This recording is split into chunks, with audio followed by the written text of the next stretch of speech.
নমস্কার, আমি সঞ্চিতা। আমি আজকে আপনার সাথে একটা সিম্পল ঘরোয়া রেসিপি শেয়ার করছি রুই মাছের। আর এই রেসিপিটা বড়, ছোট যে কেউ খেতে পারে। তো চলুন ঝটপট রেসিপিটা দেখে নেওয়া যাক। তো প্রথমেই আমি কিছু আলু এরকম লম্বা, লম্বা করে কেটে নিয়েছি। খুব সামান্য উপকরণ দিয়ে রেসিপিটা করব। আর এর মধ্যে আমি কয়েকটা শুকনো লঙ্কা আ আর কাঁচা লঙ্কা, রসুন আর পেঁয়াজ একটু পেস্ট করে নিয়েছি। তো আমি ৩ পিস রুই মাছ নিয়ে করছি। তো রুই মাছগুলো নুন দিয়ে আর হলুদ দিয়ে ভালো করে ম্যারিনেট করে নেবো। আপনারা চাইলে একটু তেলও দিতে পারেন, আবার কেউ কেউ অনেক সময়তে শুকনো লঙ্কাও দেয়। তো আমি শুধুমাত্র নুন আর হলুদ দিয়ে এগুলোকে ভালো করে ম্যারিনেট করছি। ভালো করে ম্যারিনেট করাটা কিন্তু খুব নেসেসারি, তা না হলে কিন্তু মাছগুলো ভাজার পরে নুন হলুদটা ভালো করে ঢোকে না মাছে।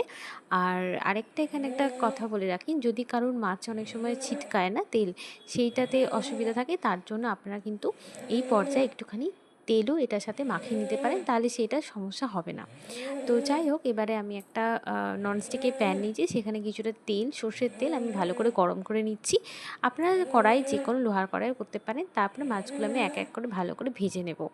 আর আমার রেসিপিগুলো আপনাদের কেমন লাগছে আমাকে কিন্তু অবশ্যই জানাবেন, কমেন্ট করবেন, লাইক করবেন আর অবশ্যই নিজেদের পরিচিতের মধ্যে শেয়ার করবেন। আর আমিও চেষ্টা করব ভালো ভালো ভিডিও আপনাদের শেয়ার করার। তো মাছগুলোকে ভালো করে এপিট ওপিট করে ভেজে নিতে হবে। আর আমি যা যা রান্না করব খুব সামান্য উপকরণ দিয়ে করব, যেগুলো আমাদের ঘরে সবার থাকে। আ এটাই আমার মূল লক্ষ্য, যে আপনারা বাড়িতে থাকা উপকরণ দিয়ে ভালো ভালো রান্না করে খান। তো যাই হোক, দেখতেই পাচ্ছেন মাছগুলো এরকম করে ভালো করে ভাজা করে নিতে হবে। তো মাছগুলো ভাজা হয়ে যাওয়ার পর আমি মাছগুলোকে একটা বাটির মধ্যে তুলে রাখলাম।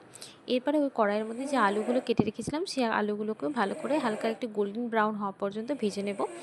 আর আলুগুলোকে চাইলে আপনারা সেদ্ধ আলুও দিতে পারেন। কিন্তু আমি আলুগুলো যেহেতু কাঁচা আলু দিয়েছিলাম, তার জন্য একটুখানি ভেজে নিচ্ছিলাম। নুন হলুদ দেওয়ার দরকার ছিল না, কারণ কড়াইয়ের মধ্যে অলরেডি নুন হলুদ ছিল। তো দেখতেই পাচ্ছেন লাল লাল করে হালকা ব্রাউন, গোল্ডেন ব্রাউন অবধি ভেজে নিয়েছিলাম আলুগুলোকে। এরপর আমি আলুগুলোকে তুলে রাখবো। আর আমার রেসিপিগুলো কেমন হচ্ছে আমার সাথে কিন্তু অবশ্যই শেয়ার করবেন। আর ওই যে পেস্টটা ছিল ওটাকে ভালো করে বেটে নিয়েছিলাম। পেঁয়াজ, রসুন আর কাঁচা কাঁচা লঙ্কা, শুকনো লঙ্কার পেস্টটা। তো তারপর আরেকটা কড়াই নিলাম। কড়াইটা ভালো করে গরম করে নিই। তার মধ্যে একটুখানি সর্ষের তেল দিয়ে দিলাম। এটা কোনো মশলাই আমি সেরকম ইউজ করব না, নুন হলুদ ছাড়া। আপনারা দেখুন, আপনাদের মনে হয় রেসিপিটা ভালো লাগবে।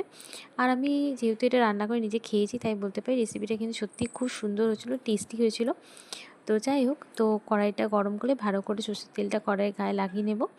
যখন তেলটা ভালো গরম হয়ে যাবে, তার মধ্যে একটুখানি গোটা জিরে ফোড়ন দিয়ে দেবো। গোটা জিরে ফোড়ন দিয়ে ফোড়নটাকে একটু হালকা করে ভাজা ভাজা করে নেব, একটা গন্ধ সুন্দর একটা গন্ধ আসা পর্যন্ত, এইভাবে। আর এরপরে এর মধ্যে দেব দুটো তেজপাতা আর দেব দুটো শুকনো লঙ্কা দিয়ে এই ফোড়নটা পুরোটাই ভালো করে ভেজে নেব। আর আমার রেসিপিগুলো কেমন লাগছে আমাকে কিন্তু অবশ্যই আপনারা জানাবেন। তো যাই হোক, এরপরে আমি ওই ভেজে পেস্টটা দিয়ে দেবো। আর এর মধ্যে আমি কিন্তু আর কিচ্ছু ব্যবহার করিনি। সিম্পল ওই পেঁয়াজ, রসুন আর শুকনো লঙ্কাই ছিল। আর ঝালটা অবশ্যই আপনাদের নিজেরা যতটা খান সেই অনুযায়ী দেবেন। আর এই ঝোলটা কিন্তু বাচ্চাদেরও আমার মনে হয় খাওয়ানো যেতে পারে, যদি এই শুকনো লঙ্কাটা না দেন। তারপরে আমি এটার মধ্যে অল্প একটু নুন দিয়ে দিলাম সামান্য, একটুখানি লঙ্কার গুঁড়ো দিয়ে দিলাম। আর তারপরে একটু হলুদ গুঁড়ো দিয়ে দিলাম। আর এটা লাল লঙ্কার গুঁড়ো, ঝাল কাশ্মীরি লঙ্কা নয়। তো তারপরে মশলাগুলো আমি ভালো করে কষিয়ে নেব। মশলাটা ভালো করে কষিয়ে নিতে হবে, কারণ তা না হলে একটা কাঁচা গন্ধ ছাড়বে।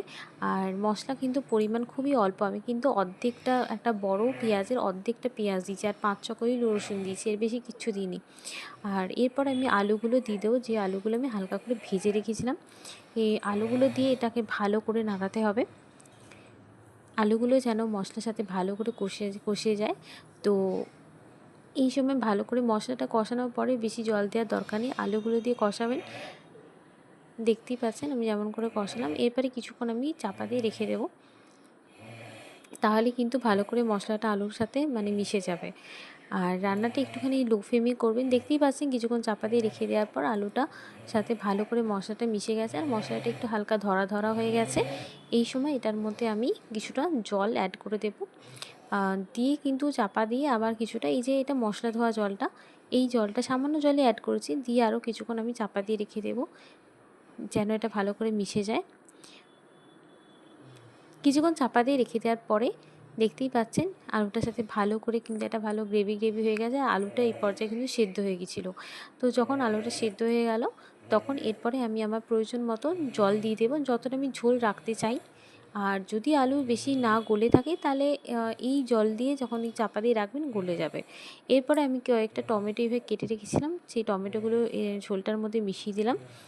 আর আমি এখানে টমেটোগুলো আগে থেকে ভেজে দিইনি, ওপরে দিয়েছি, যেহেতু আমি এটা পাতলা ঝোল করব সেহেতু এইভাবে টমেটো দিলেই বেশি টেস্টি লাগে।